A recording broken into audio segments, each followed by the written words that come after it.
பிரபல உணவக உரிமையாளரால் கொடூரமாக தாக்கப்பட்ட ஊழியர் வைரலாகும் காணொளி. யாழில் கத்தி குத்து கிழக்கான நபர் சிகிச்சை பலனின்றி உயிரிழப்பு. போர் நிறுத்தம் மீறப்பட்டால் ஈரான் என்ற ஒரு நாடு இருக்காது, ட்ரம்ப் கடுமையான எச்சரிக்கை. வடக்கு ஆளுநரின் கோரிக்கையை ஏற்றுக்கொண்ட அமைச்சர் நலிந்த ஜெயதிச. EPF, ETF நிதிகளை வைத்த அரசாங்கம் மேற்கொள்ளும் ரகசிய திட்டம் முன்வைக்கப்பட்டுள்ள குற்றச்சாட்டுகள். அரசியல்வாதிகள் உள்ளிட்ட உயர் அதிகாரிகள் மறைத்து வைத்துள்ள கோடிக்கணக்கான பணம் எடுக்கப்பட்டுள்ள அதிரடி நடவடிக்கை. அரசியல் சர்ச்சையாக மாறியுள்ள சுரேசலை விவகாரம் பெரும் அச்சத்தில் முக்கிய அரசியல்வாதிகள். கரகட்டா படம் வழங்கிய பட்டியலில் பெரும் புள்ளிகளின் பெயர்கள் இலங்கை வரலாற்றில் பதிவாய்ப்புள்ள பெரும் சம்பவம். உலக சந்தையில் எண்ணெய் விலையில் சடுதியான வீழ்ச்சி. கரகட்டாவின் பணத்தில் சொகுசு வாகனங்கள், வீடுகள் கொள்வனவு, திடுக்கிடும் தகவல்கள். இலங்கையில் மிகவும் பிரபல உணவக உரிமையாளர் விராஜ் விக்ரமநாயக்கவை கைது செய்வதற்கான நடவடிக்கைகள் எடுக்கப்பட்டுள்ளன. குறித்த நபர் தனது உணவக ஊழியர் ஒருவரை தாக்கும் காணொலியொன்று தற்போது சமூக வலைதளங்களில் வேகமாக பரவி வருகிறது.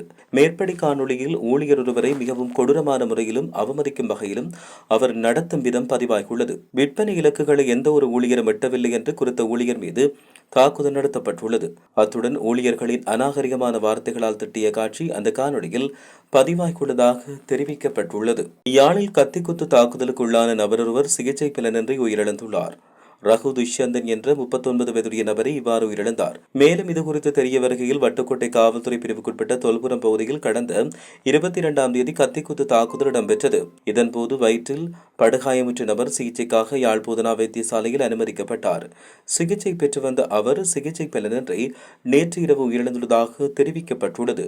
இதுகுறித்து வட்டுக்கோட்டை காவல்துறையினர் மேலதிக விசாரணைகளை மேற்கொண்டு வருகின்றனர். போர் நிறுத்த ஒப்பந்தத்தை மீண்டும் மீறியதற்காக ஈரான் மீது தாக்குதல்களை தொடரப்போவதாக அமெரிக்க ஜனாதிபதி டொனால்ட் ட்ரம்ப் எச்சரிக்கை ஒன்றை விடுத்துள்ளதார். போர் நிறுத்த ஒப்பந்தத்தை மீண்டும் மீறியதற்காக ஈரான் மீது தாக்குதல்களை தொடரப்போவதாக அமெரிக்க ஜனாதிபதி டொனால்ட் ட்ரம்ப் எச்சரிக்கை விடுத்துள்ளதாக சர்வதேச ஊடகங்கள் செய்தி வெளியிட்டுள்ளன.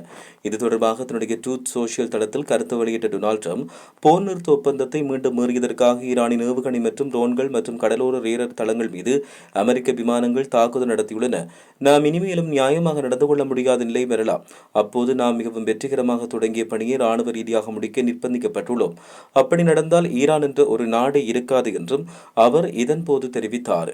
ஹோர்முஸ் ஜலசந்தி கரையில் எண்ணெய் கப்பல் தாக்கப்பட்டதை தொடர்ந்து ட்ரம்பின் உத்தரவின் பேரில் ஈரான் மீது அமெரிக்க ராணுவம் தாக்குதல் நடத்தியுள்ளது.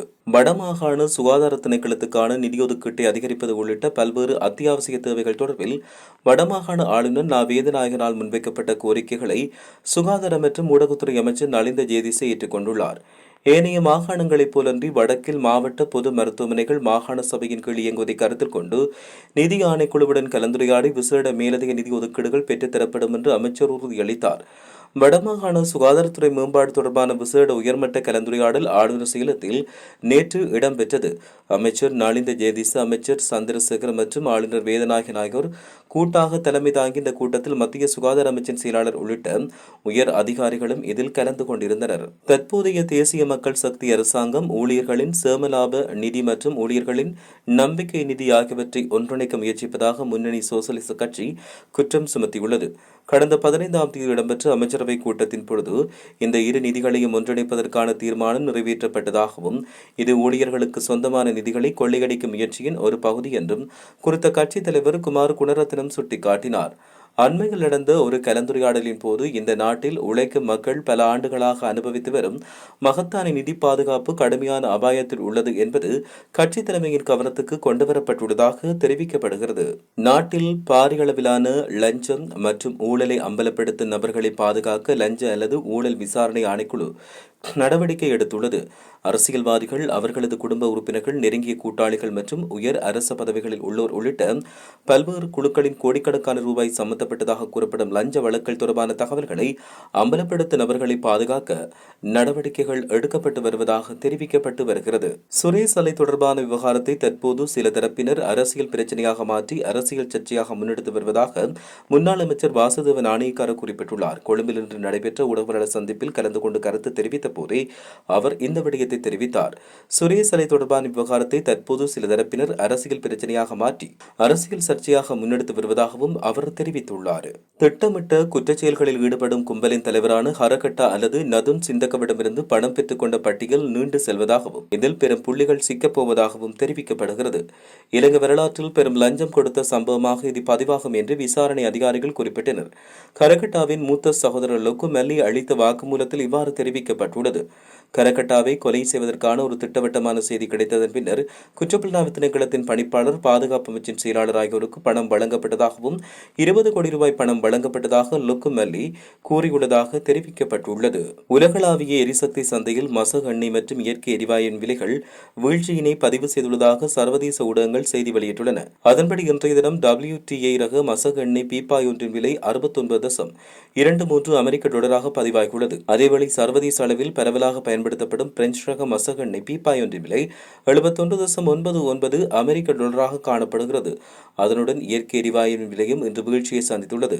அதன்படி இயற்கை எரிவாயுவின் விலை 3.279 அமெரிக்க டாலராக பதிவாகியுள்ளதாக தெரிவிக்கப்படுகின்றமை குறிப்பிடத்தக்கது. போதைப்பொருள் கடத்தல்காரரான நதுன் சிந்தக்க எனப்படும் ஹரகட்டாவை சிறையிலிருந்து விடுவிப்பதாக கூறி அவரின் மனைவியிடம் பெறப்பட்ட பல கோடி ரூபாய் லஞ்ச பணத்தில் சந்தேக நபர்கள் சொகுசு வாகனம் மற்றும் வீடுகளை கொள்வனவு செய்துள்ளதாக லஞ்ச ஊழல் மோசடி தவிர்ப்பு விசாரணை ஆணைக்குழு நீதிமன்றத்தில் அறிக்கை சமர்ப்பித்துள்ளது.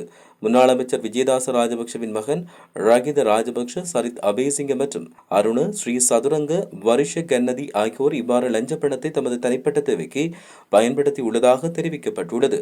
இதேவேளை வழக்கின் மற்றொரு சந்தேக நபரான அருண ஸ்ரீ சதுரங்க வருஷ கன்னதி என்பவர் இந்த லஞ்ச பணத்தை பயன்படுத்தி BMW 7 சீரிஸ் ரக கருப்பு நிற சொகுசு கார் ஒன்றை கொள்வனவும் செய்துள்ளார்.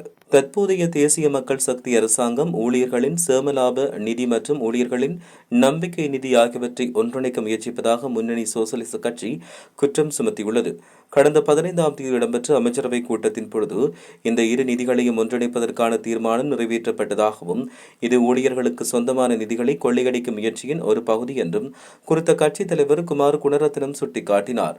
அண்மையில் நடந்த ஒரு கலந்துரையாடலின் போது இந்த நாட்டில் உழைக்கும் மக்கள் பல ஆண்டுகளாக அனுபவித்து வரும் மகத்தான நிதி பாதுகாப்பு கடுமையான அபாயத்தில் உள்ளது என்பது கட்சி தலைமையின் கவனத்துக்கு கொண்டுவரப்பட்டுள்ளதாக தெரிவிக்கப்படுகிறது. நாட்டில் பாரிய அளவிலான லஞ்சம் மற்றும் ஊழலை அம்பலப்படுத்தும் நபர்களை பாதுகாக்க லஞ்ச அல்லது ஊழல் விசாரணை ஆணைக்குழு நடவடிக்கை எடுத்துள்ளது.